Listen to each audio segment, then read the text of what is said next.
মহাপুৰুষজনাই সৃষ্টি কৰা আধ্যাত্মিক প্ৰাণকেন্দ্ৰ নামঘৰৰ মূল থাপনাখনৰ খনিকৰ তেওঁ। হেজাৰৰ অধিক সিংহাসন আৰু গৰুড়াসনত তেওঁৰ হাতৰ পৰশে প্ৰাণ পাই উঠিছে। 1980 চনৰ পৰা আৰম্ভ কৰা এই কাৰ্যই পিছলৈ সমগ্ৰ অসমৰ বিভিন্ন প্ৰান্তত তেওঁক প্ৰশংসনীয় কৰি তোলে। তেওঁ হৈছে লখিমপুৰ জিলাৰ বধাকৰা অঞ্চলৰ নিবাসী শ্ৰদ্ধাৰ উমা দত্তদেৱ। আহকচোন আজি তেওঁৰ সৈতে কিছু বাৰ্তালাপ কৰোঁ। জন্ম মোৰ নগাঁও জিলাৰ জাজৰি মৌজাৰ মাজগাঁৱত মোৰ জন্ম। তাৰ পৰা মই প্ৰায় MB পাছ কৰি হাইস্কুলৰ 8-9লৈ পঢ়ি এৰি দিব লগা, ইয়ালৈ আহিব লগা হ'ল। স্কুল পঢ়িব নোৱাৰা হ'লোঁ। ইয়াত আহি লখিমপুৰত বধাকৰাত আহি মই বসবাস কৰিবলৈ ল'লোঁ আৰু স্কুল পঢ়া মোৰ বাদ দিলোঁ।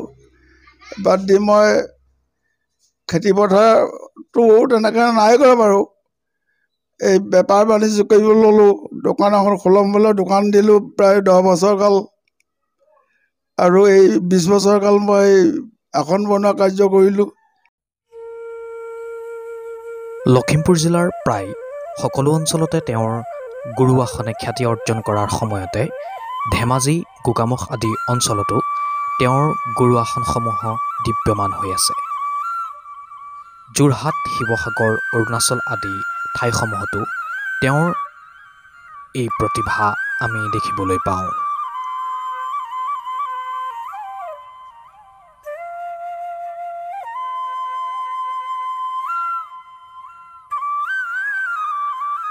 মই গুৰু আসন প্ৰায় 20 বছৰ কালত বহুতো হ'ল, সংখ্যাটো ফটককৈ কৈ দিব নোৱাৰোঁ। মাহেকত প্ৰায় সৰু সুৰা আসন 4খন মই বনাওঁ। আৰু তেনেকৈ 20 বছৰ কাল মই আসন বনোৱা কাৰ্য কৰিছিলোঁ। তাতে কিমান সংখ্যা হয়তো কথাটো মই ফটকৈ কৈ দিব নোৱাৰোঁ। বহু আসন বনালোঁ, বহু জিলালৈ ব্যাপক হৈ মই ৰাইজক দিলোঁ। মোৰ এই 20 বছৰ কাল আসন বনাই মই এতিয়া বাদ দিলোঁ। আসনখন কেনেকৈ বনাবলৈ মই কাৰো শিকা নাই।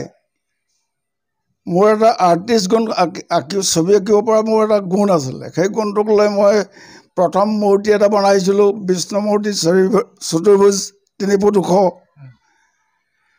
সেই মূৰ্তিটো আঁকি ৰং কৰি যেতিয়া মই দিলোঁ, ৰাইজে চমক খালে, বৰ সুন্দৰ হৈছে। সেই দৃশ্যটো দেখি ৰাইজে মোক আসন বনাবলৈ অনুৰোধ কৰিলে যে আপুনি আমাক আসন এখন বনাই দিয়ক। তেতিয়া মই একো হাথিয়াৰ নাই, যেনে তেনে বনাই ৰং কৰি দিলোঁ। ৰাইজে সন্তোষ হ'ল। সেই কালৰ পৰা ৰাইজে মোক আসন বনাবলৈ বহুতৰ আহিলে। গতিকে মই আসন বনোৱা কাৰ্যখিনিত মই জীৱিকাও ল'বলৈ পালোঁ, ৰাইজৰ পৰা প্ৰশংসাও পালোঁ। প্ৰথম আসনখন আজাৰগুৰি গাঁৱত দিছিলোঁ, লামু আজাৰগুৰি গাঁৱত। ঘন দত্তই মোক ক'লে যে আপুনি আসন এভাগ আমাক নামঘৰত বনাই দিব লাগে। মই বোলো নাজানো নহয়। জানিব আপুনি জানিব, আপোনাক কাঠ কেইটামান আমি দিওঁ, আপুনি আসন এভাগ বনাই দিয়ক। কাঠবোৰ দিলেই, দিয়াত মই যেনে তেনে বনাই ৰং কৰি যেতিয়া এনেকৈ পঠালোঁ, ৰাইজে বৰ সন্তোষ হ'ল। ৰাইজে মোক খুব প্ৰশংসা কৰিছে, বৰ ধুনীয়া হৈছে। সেই আসনখনক লক্ষ্য কৰি বহুত ৰাইজে অগণন ৰাইজে আসন বনাবলৈ মোক দিলে। সেইমতে মই কাম কৰিলোঁ। আসন মই গুৰু আসন বনাইছিলোঁ, দুভাগহে বনাইছিলোঁ। এভাগ হ'ল গৰুড় আসন আৰু এভাগ সিংহাসন। সিংহাসনবিলাক প্ৰায় ডাঙৰ ডাঙৰ নামঘৰবিলাকত ৰাইজে ব্যৱহাৰ কৰে। আৰু 7খলপীয়াকৈ ডাঙৰ আসন সিংহাসন বনাওঁ। সৰু সুৰা আসনবোৰ, গৰুড় আসনবোৰ বনাওঁ ঘৰুৱা নামঘৰত। আসন বনোৱা নীতি নিয়মটো ধৰি লওক, এইটো আমি যেতিয়া আসনবোৰ বনাওঁ, সেইটো তাত নীতি নিয়ম বিশেষ নাই। যেতিয়া আসনভাগ আমি ৰাইজে নি প্ৰতিষ্ঠা কৰে তেতিয়া তাত যেতিয়া নেকি গুণমালা সহিতে ঈশ্বৰক প্ৰতিষ্ঠা কৰে তেতিয়া আসনখনৰ মৰ্যাদাটো বাঢ়ে। কিন্তু এনেই ঘৰুৱা আমি কিছুমান চকী টেবুলৰ নিচিনাকৈ আমি কাৰ্যবোৰ কৰোঁ বা পবিত্ৰতাটো সেই তাতহে ঘটে যেতিয়া আসন যেতিয়া প্ৰতিষ্ঠা কৰে, কিন্তু তেতিয়া আসনখনৰ মৰ্যাদাটো বেলেগ হৈ পৰে। কাৰণ আমি যি আসন বনাওঁ সেই আসনখন বৰ্তমান কাঠৰ এটা হেৰিয়ে সদৃশে হৈ থাকে, তাক সিমান মানিবলগীয়া বিষয় নাই বাৰু। আমি যেতিয়া প্ৰতিষ্ঠা কৰিম তেতিয়া আসনৰ মৰ্যাদা বাঢ়িব। তাত আৰু আসনত যদি কেনেবাকৈ হাত ভৰি লাগে আমি সেই বিষয়টোক ভয় কৰোঁ, কাৰণ ঈশ্বৰক প্ৰতিষ্ঠা কৰিলোঁ যেতিয়া সেই আসনৰ মৰ্যাদাটো বাঢ়ি গ'ল, তেতিয়া আসনখনক আমি বেছি গুৰুত্ব দিওঁ, সকলোৱে দিয়ে। কিন্তু বনাওঁতে আমি কোনো নীতি নিয়মৰ মানে আশ্ৰয় নলওঁ বাৰু। মোৰ এখন গুৱাহাটীলৈকেও আছে, তেজপুৰতো আছে, শিৱসাগৰতো আছে, লখিমপুৰতো সকলো নামঘৰত আছে বুলিলেও বৰ ভুল নহয়।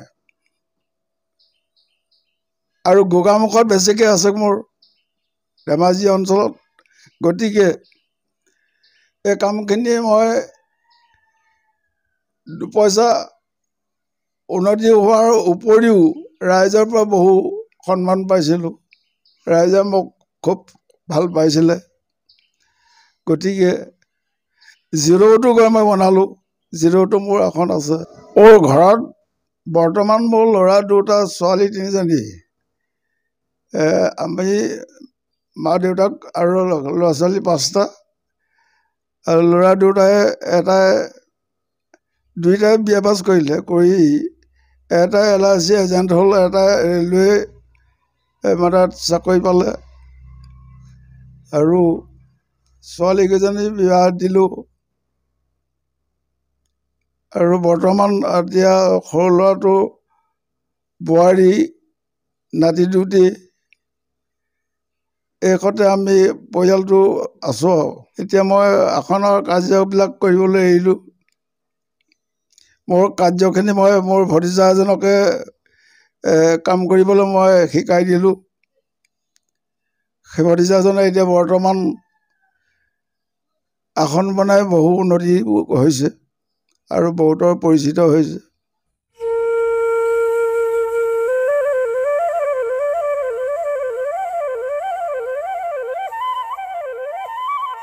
ভিডিঅ' জাৰ্নেলিষ্ট সিংহল দাসৰ সৈতে পাৰ্থমণি বৰাৰ ৰিপৰ্ট, জাগৰণ লাইভ 18।